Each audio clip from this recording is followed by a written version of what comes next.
Hi guys, Mr. Bartels here. I'm doing a little demo for how to do light painting. So what I'm going to be doing tonight is I've got a car set up with the Mazda MX-5. So we're going to be shooting this with the background over the San Diego Bay from Coronado. And so I'm going to show you my camera settings. So as you can tell here, I got my camera set up on a tripod.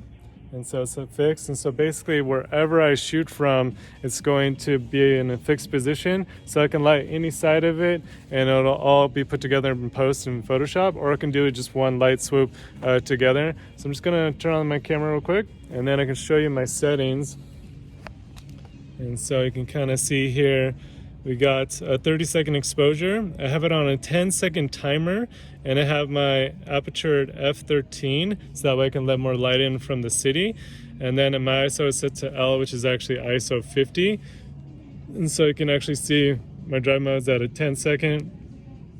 I have it on manual focus, so that way every shot will be the same focus point. So I focus on the front part of the car, so that way you can actually, every shot will be the same focal point. I can actually move it to the back round later and then put that into Photoshop.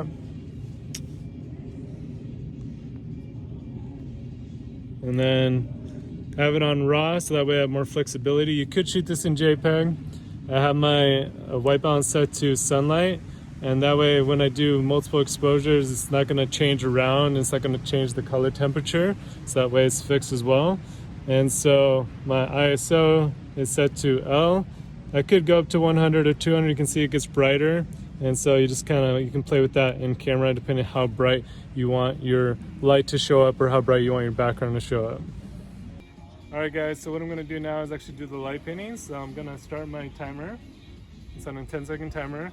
And then I'm going to move my light over here if you want to follow me over.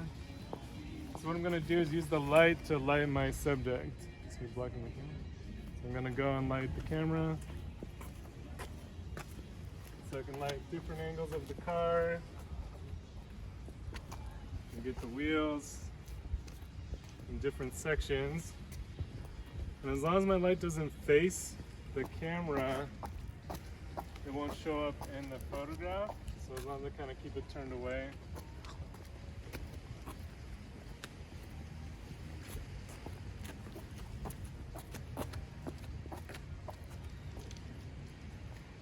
All right, let's check it out.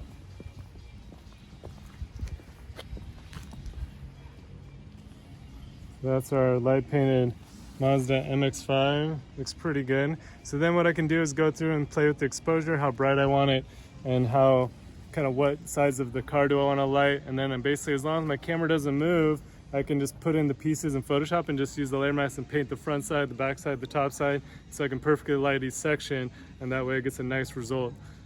So cool. Thanks guys. Hope you enjoyed it. So as you can see here, I did a light painting where I lit different sides of the car, and you get a nice background of San Diego. So I moved my tripod around, and then I light the wheels separately, I lit the hood, the foreground of the car, the background, the top, and so you can actually put it in Photoshop and enhance all those different angles. This one, you can see that I added some lighting where I face the light towards the camera. So when you face the light towards the camera, it actually shows up. And this one I added a red gel. So I put a red gel over the color of the light. And then I started playing with it. And then this will be the final edit here. So anytime you face the light towards the camera, you can actually see the light. And then anytime it's faced towards the subject, it lights the subject. This last one, I used the slow shutter cam on my iPhone. I set it up and then did a long exposure on my iPhone, which is pretty cool.